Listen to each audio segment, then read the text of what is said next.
evening, everyone, and welcome to the Daily Debate here on Nile TV International. For tonight, I'm Nancy Sarah Barakat. Up for discussion today, we've got two topics coming your way. On the first half of the programme, we'll be reviewing the International Monetary Fund loan, which was granted to Egypt on Friday. The IMF approved the three-year, $12 billion loan to help the country recover from its economic crisis. The IMF board said it will release $2.75 billion to Egypt immediately, while further disbursements will depend on the country's economic performance and implementation of reforms. The programme includes cutting subsidies and the introduction of new taxes such as the newly ratified value-added tax. The reform programme is aimed at restoring the country's macroeconomic stability and promoting inclusive growth. The IMF loan will also help raise the country's foreign reserves to $23.5 billion. What are the pros and cons to this loan? What extent will it push Egypt's economy forward, and when exactly will we start witnessing the positive outcomes of such a loan on our lives, is what we're going to be discussing on the first half of the programme. Later on, though, in the hour, we're going to be reviewing the repercussions of the election of Donald Trump as the new American president. Now, since Trump's victory on Tuesday over Democrat Hillary Clinton, who had been widely tipped to win, thousands of Americans have protested in the streets across the country. While most of the demonstrations have been peaceful, officials said some violence erupted and caused property damage. Demonstrators said they wanted to show solidarity with what they felt may be targeted by Trump's policies once he takes office in January, including Mexicans as well as Muslims. What do these protests indicate? Could we witness a surprising turn in events?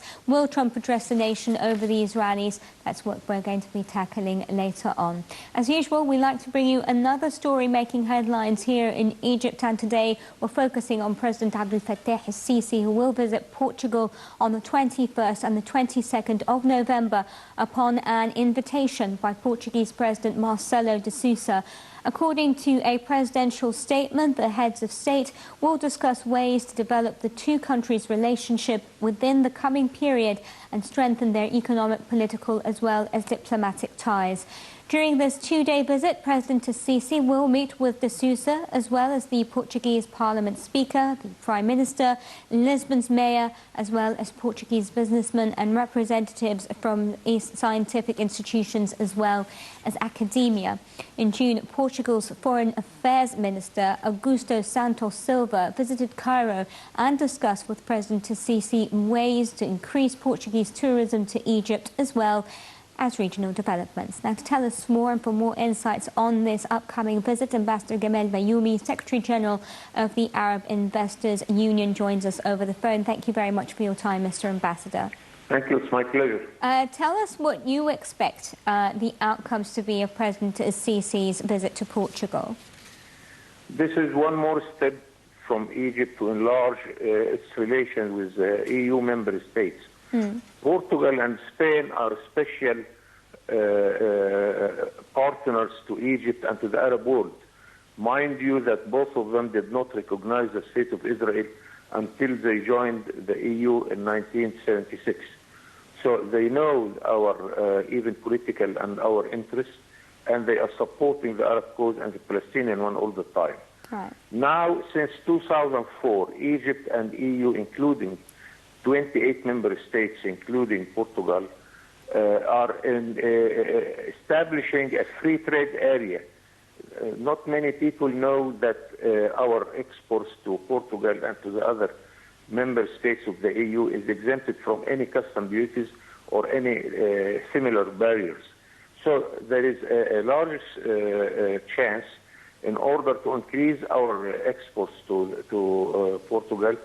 One more thing, that during our negotiation with EU, that Egypt joined the EU Mediterranean Free Trade Area, we benefit a lot from the experience of Portugal in establishing an industrial modernization program. And the father of this program, Albertino Santana, he is the one who helped us in order to establish the Egyptian industrial modernization program. Right. This is something not many people know about it. Now we are talking about tourism, about economic cooperation, about investment. The list is large, and really I expect that because we were accustomed to go to some 2 or 3 main capitals. Now we are going to Greece, we are going to Portugal. I hope this will continue in order to give us all the possible chances in order to widen our economic and political relations with the EU member states. Indeed. Thank you very much for that brief summation of the expectations of President Abdel Fattah el-Sisi's visit to Portugal. I thank you once again, Ambassador Gamel Rayoui, Secretary General of the Arab Investors Union. Ladies and gentlemen, before I welcome my first guest for the evening, a quick look at the IMF loan, which was approved on Friday in the following report.